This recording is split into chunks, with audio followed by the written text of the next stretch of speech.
Hello and welcome back to another DLC. I'm your host today, Joey Fitz. Glad to see you here. And today we're diving into the BENDY universe with its latest installment, BENDY Lone Wolf. It's a small twist on the BENDY and the Ink Machine game, but it is very closely related to Boris and the Dark Survival, but I'll go into that in just a little bit. I want to say a huge thank you to our friends over at Game Press and Joey G Studios for the free review copy of the game. Really looking forward to see where this one goes. BENDY Lone Wolf is a remastered, expanded reimagining of Boris and the Dark Survival. Don't let that sell it short. The update is massive. It's got loads of content and features that will make it feel like a fresh game entirely. And one of the really cool things about BENDY Lone Wolf is if you own the original game, Boris and the Dark Survival, you get this game for free in your Steam store as of the 15th of April 2025. The game is also available on PlayStation, Xbox, Switch and mobile. So the game itself, you play as Boris, surviving the creepy, procedurally generated corridors of Joey Juice Studios. The big difference between this game and the original BENDY games is the isometric view. Rather than being first person like BENDY and the Ink Machine, the aesthetic of the game is rubber hose retro animation, dripping with inky dread. It's really unnerving but very charming. It's like watching a cartoon collapse slowly into a nightmare with Disney undertones. The big tension comes from surviving the relentless threats in the game. But as you traverse the levels as Boris, you see these dark puddles and they form into ink monsters. You have a weapon. You start off with a frying pan, and as you collect more items, you can craft better and more effective weapons. And your weapon can defeat these ink monsters. But there is the ink demon. So as you play through the level, you hear this heartbeat that lets you know he's near you and he's watching you. And if you take too long or you collect all of the items that you're due to collect in that procedurally generated level, he'll come for you. And he's pretty relentless when he does. The procedurally generated levels keep the game fresh, so it feels new every single time. You'll scavenge for supplies, set traps, and try and stay one step ahead as the environment grows more and more hostile each time you visit.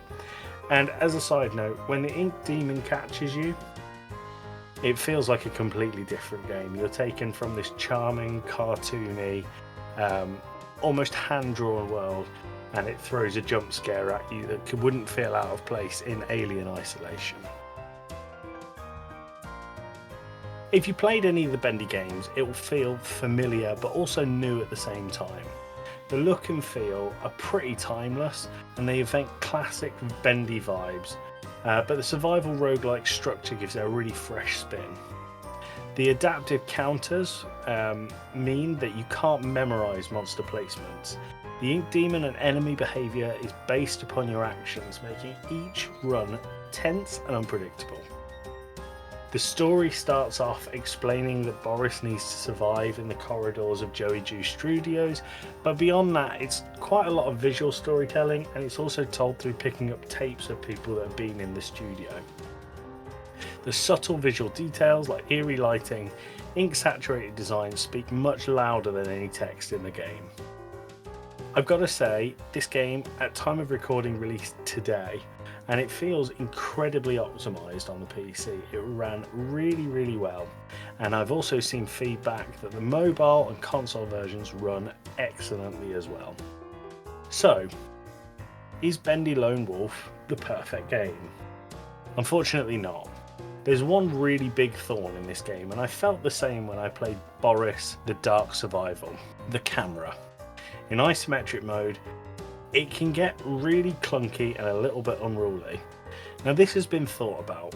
In most isometric games, the camera angle is fixed, meaning that you don't get to see 360 degrees of the environment that you're in. This isn't the case in this game. Using your right analog stick, you can turn the camera 90 degrees at a time, so you can always see the whole room. That sounds excellent in theory, but it feels sluggish, and it means when you're running away from the ink demon, you can often get stuck on objects and walls and dark corners whilst having to navigate panning the camera, meaning that it's quite often that you'll get caught by the ink demon. My problem with the isometric camera isn't game breaking. Feels like a more recurring annoyance. It's fixable, and I'm sure if you played this for more than the 2 hours that I did, you would probably get used to it. But it is worth mentioning for anyone who's maybe thinking of streaming it or doing a more precise gameplay. Bendy and the Ink Machine was a classic first-person puzzle horror focused on story beats and jump scares. Lone Wolf is an isometric survival horror with roguelike elements, emergent gameplay, and much less about narrative puzzles. Much more about staying alive and uncovering secrets. Both are great, but I think it's really important to bring this up if you're looking for more than you got out of Bendy and the Ink Machine. Maybe Lone Wolf isn't for you. That's not to say that the game isn't great. I had a really good time in my couple of hours experience with the game. But I really think it is worth highlighting that it's not more of the same game that has become so revered over time. So is Bendy Lone Wolf worth playing? Absolutely. It reimagines a familiar world with refreshing mechanics, intense tension, and a haunting cartoon aesthetic that we love. And I really want to point out, Bendy and the Ink Machine was probably the first game to do that. So whilst it's become far more popular now, Bendy and the Ink Machine was the roots of childlike horror. So games like My Friendly Neighborhood, Poppy Playtime, etc. have drawn a lot of inspiration from this. Is it better than Boris and the Dark Survival? Yes. The remake is larger, deeper, and far more polished. And hey, you get it for free if you're in the original, so there's no downside there. My main issue, as I said, was the camera issue. Nags a bit, but does not overshadow the experience. It's a small frustration in a pretty terrific game. So to sum it up, grab Bendy Lone Wolf, especially if you're looking for a survival horror with style.